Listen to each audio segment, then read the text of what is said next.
So good to have you join us today. Hello and welcome to Business Daily. I'm Lee Jae-yoon. So let's get started with a look at today's highlights. Korea's GDP in the third quarter expands at the fastest pace in 7 years on the back of renewed investment in construction and a return to growth for exports. Japanese Prime Minister Shinzo Abe has scored a big election win while Chinese President Xi Jinping was handed a second term as the country's leader. So what lies in the future regarding their economic policies? We'll sit down with an expert to talk about this.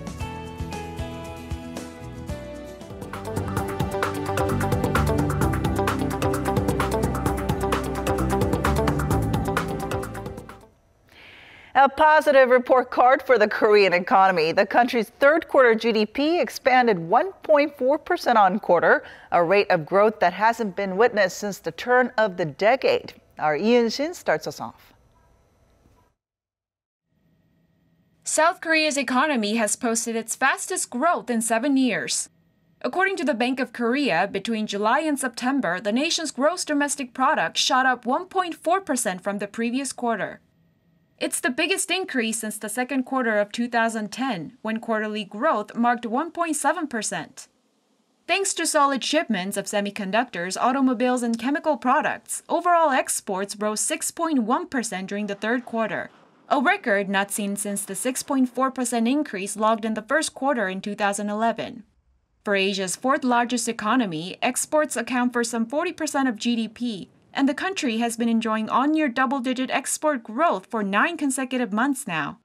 Along with high global demand for Korean products, the government expanded its spending by 2.3% from the last quarter, and construction investment advanced as well by some 1.5%.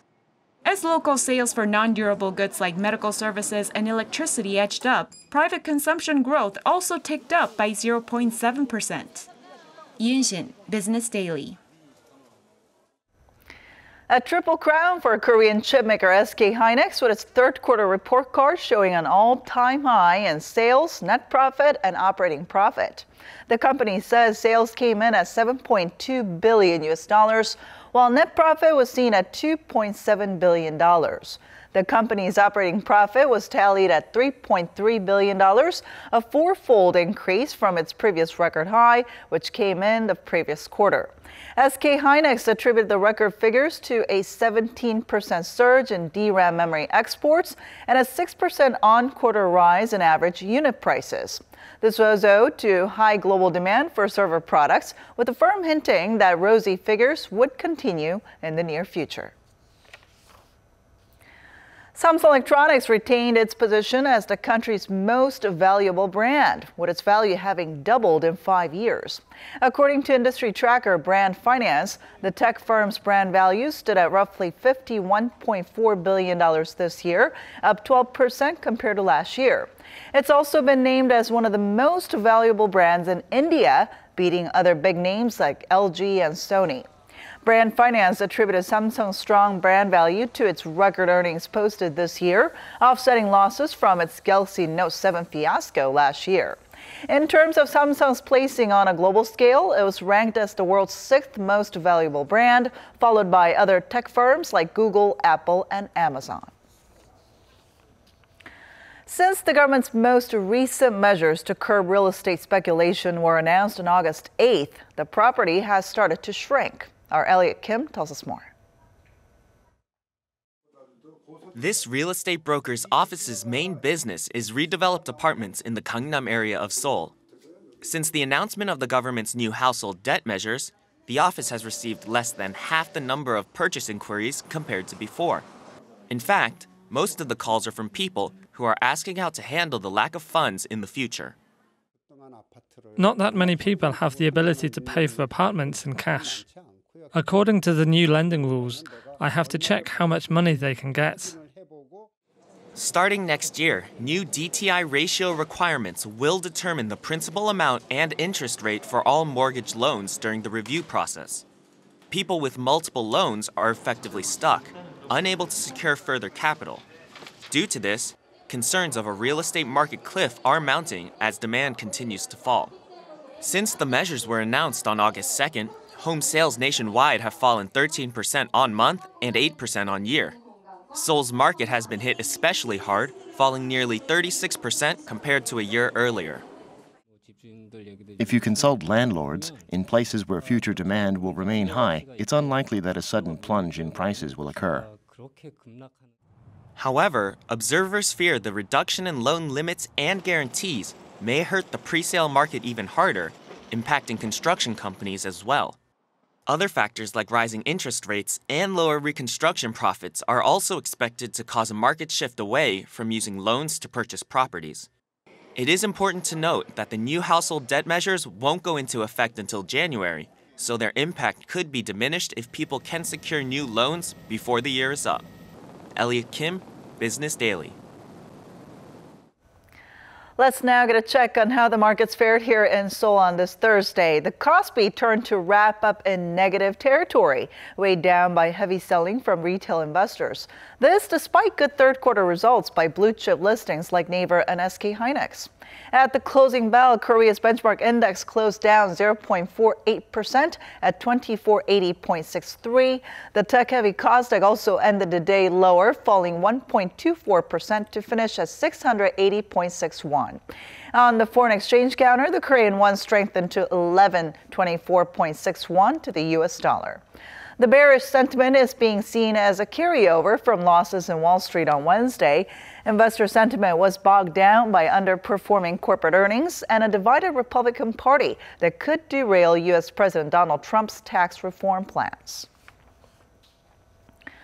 Korea has expressed its intent to bid for a nuclear reactor project in Saudi Arabia. On Thursday, Trade Minister Baek Eun-kyu met with Saudi Arabia's Minister of Economy and Planning to discuss cooperative measures on the program. It includes a plan to build 2 commercial reactors by the year 2030, with Riyadh expected to announce the winning bid by the end of this year. The Korean minister stressed that Seoul has over 40 years of experience in the development and operation of nuclear reactors, both at home and abroad. He added that the government plans to support overseas projects in line with its vow to support local firms in the nuclear industry. The World Korean Business Convention kicked off today in Changwon. Now, the 3-day event can help entrepreneurs broaden their business connections as well as to offer better platforms for up-and-comers. Our Lee Jung-hyun takes us to the scene.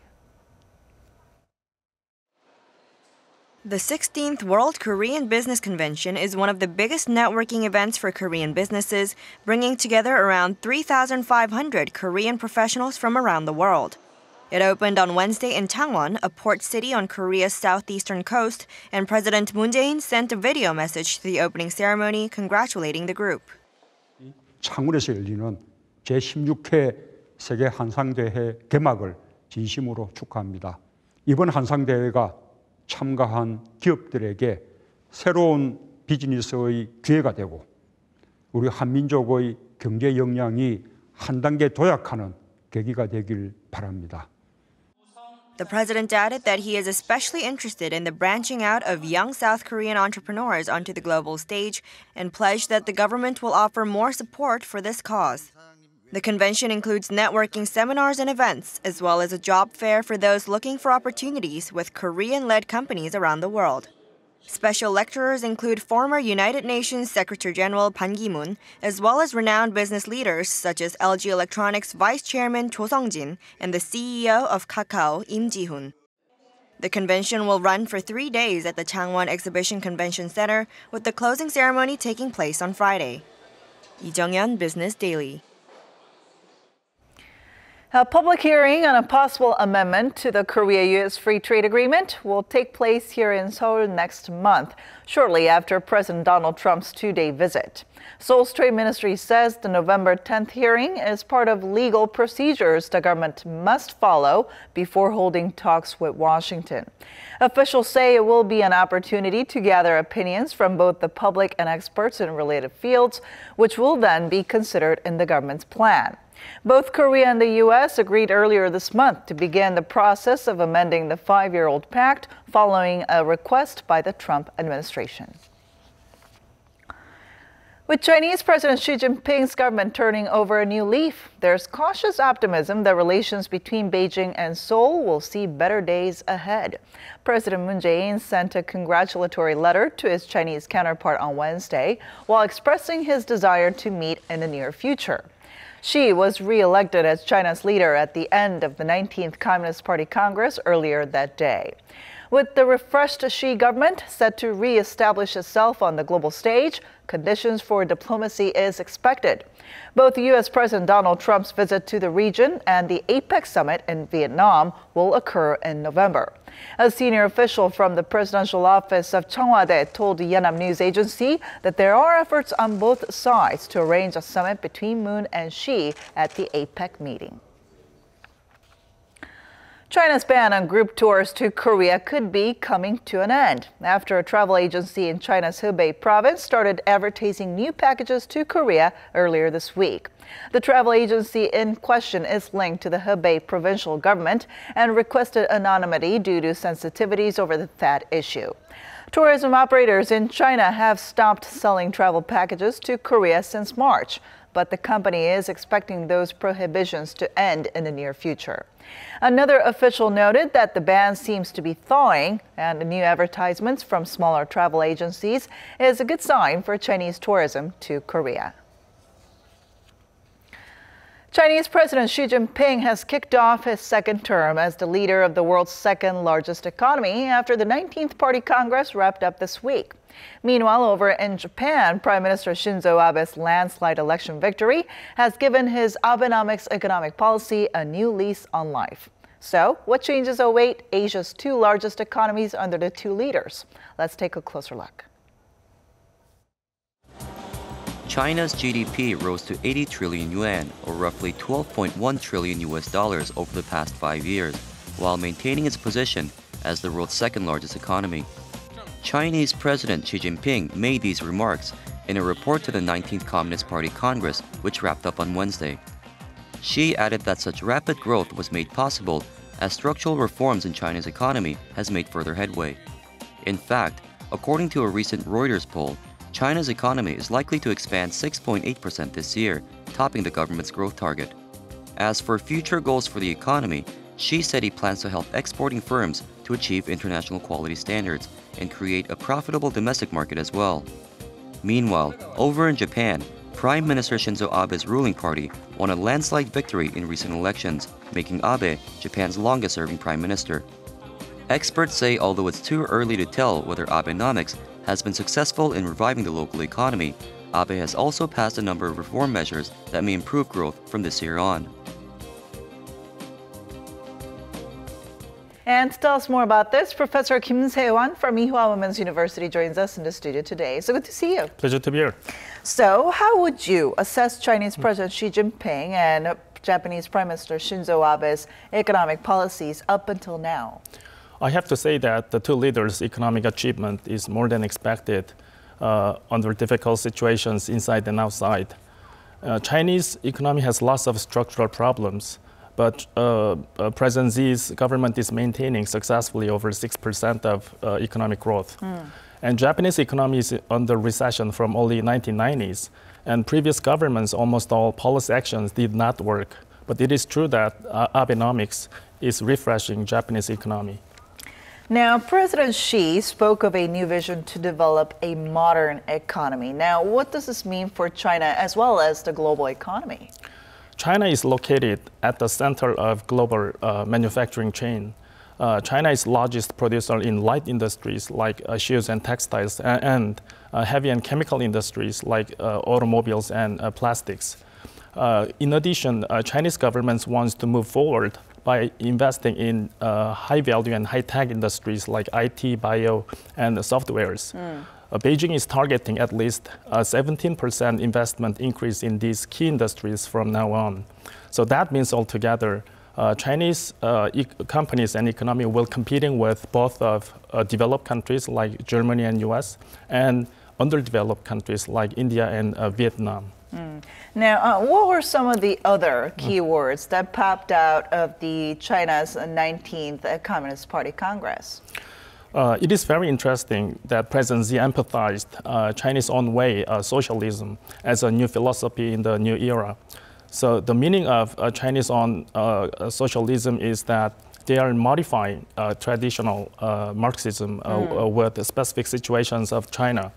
So that means altogether China's state-running and government-ruling economic system is more intensified, and the role of the state-running corporations and commercial banks will be more important.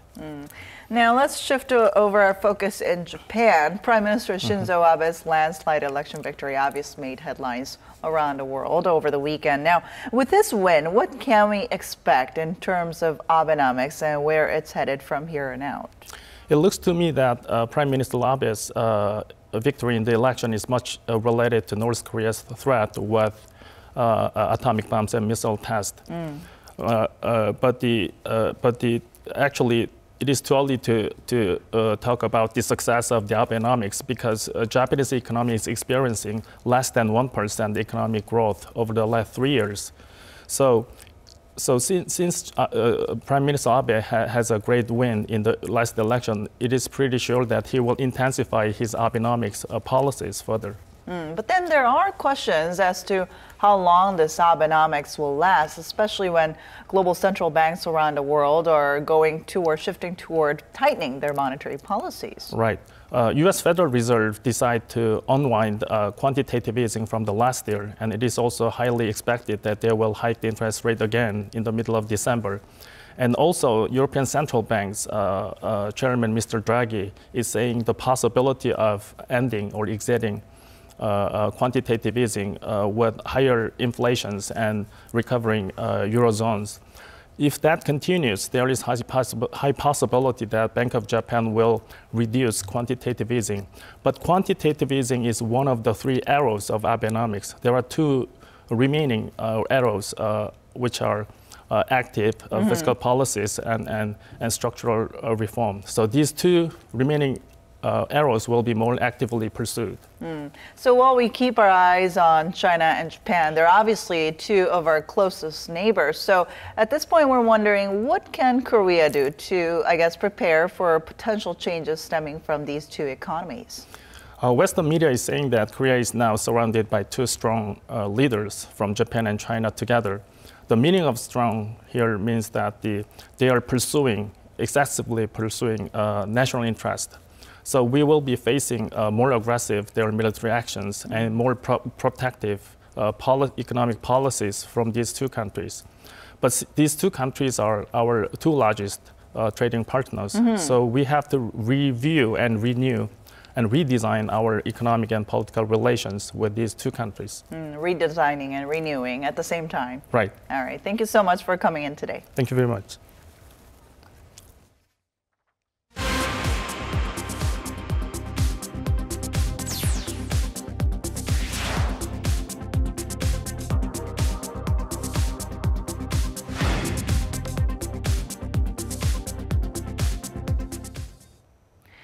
U.S.-bound travelers are set to face longer check-in and boarding lines as tougher security checks kick in starting Thursday. U.S. authorities say the new measures are intended to scrutinize electronics being brought on board commercial flights to crack down on hidden explosives. Here's our Kim Mo-gyun with more details. The tougher screening process includes security interviews at ticket counters or boarding gates. If this is done to every person heading to America, then boarding a plane would take a very long time, even more so if there are any so-called people of interest who need to be questioned further. This, in turn, could cause possible flight delays. Some 325,000 passengers on more than 2,000 commercial flights arriving daily in the United States are expected to be affected. A few months ago, the U.S. Transportation Security Administration asked 180 airlines in 105 countries to step up their passenger screening. That 120-day deadline falls on Thursday. Some airlines have asked their passengers to arrive at least an hour and a half before boarding to account for any additional delays. Others have announced that check-in desks would open 3 to 4 hours before departure for flights to the U.S. However, Korea's major carriers have managed to put off the new rules until next year. Korean Air and Asiana Airlines said the TSA had accepted their applications to postpone implementation until February 20th and April 24th, respectively.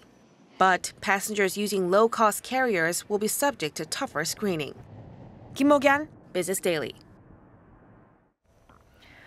Korea's manufacturing industry, once the country's leading source of economic growth, has been going through a rough patch in the past few years. But despite the global economic slowdown and stiff competition with neighboring China, things are starting to look up. In the era of Fourth Industrial Revolution, manufacturing has been given a new facelift with the adoption of new technology and added value. Let's take a look.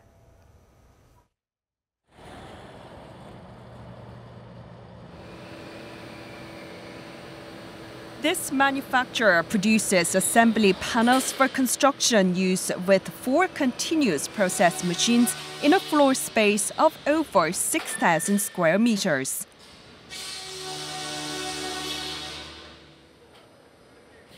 The company was launched in 2005, but the business went through a few rough patches and remains unsettled today due to the stagnating manufacturing industry.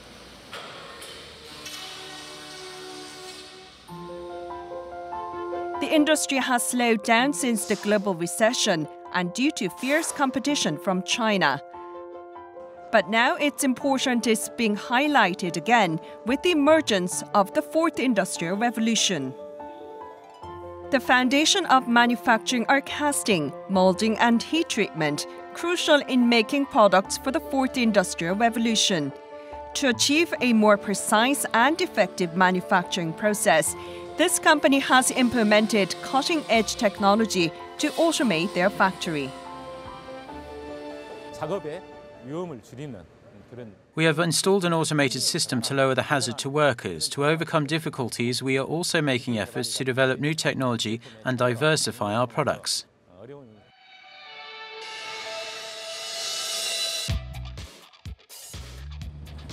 Gwangyang Bay is a mecca of the steel, machinery, and fabricated metal industries in Korea. Centering around a port, 4 cities, including Gwangyang, Yeosu, Suncheon, and Hadong, lie in the adjacent areas. Since Gwangyang Steel Works was built in 1987, related industries began to grow. A free economic zone was established to boost the manufacturing industry, and Gwangyang Bay was developed to enable smooth imports and exports. This free economic zone has seen large industrial developments thanks to solid foundations like the Yeosu Petrochemical Complex, POSCO, and Gwangyang Steelworks, as well as transportation infrastructure like Gwangyang Port, a KTX connection, and a nearby airport. Located in the middle of Japan, China, and Russia, Gwangyang Port is the gateway to both the greater Asian continent and the sea. On the back of cheap cargo fees and surrounding infrastructure, the port has become Korea's 3rd busiest by volume. Ships from 29 countries around the world are entering this container pier. Hundreds of container vessels from all over Asia, Russia, the Middle East, Europe, and the Americas are transporting cargo and containers throughout the day. This manufacturer mainly exports their products to the Middle East and Southeast Asia. Here, large modules that are used as oil refinery control rooms are being manufactured. It weighs a whopping 90 tons, and transportation costs are an issue due to its massive volume. This is why the company decided to move into the Gwangyang Bay Free Economic Zone. Thanks to tariff exemptions on imports and exports, more and more foreign businesses are entering the complex. It leads to more opportunities abroad for local manufacturers, helping overall business expansion. We're moving all of our Seoul factories to Gwangyang Port by the end of this year. By establishing our foundation in Gwangyang Port, we can improve on our competitiveness, including lower distribution costs. We hope to conduct more active business on the international stage. Korea's manufacturing sector has gone through a golden age of growth. With a solid foundation of experience and technology already in place, many are hopeful that the industry will once again become a new growth engine to lead the country's economy in the era of Fourth Industrial Revolution.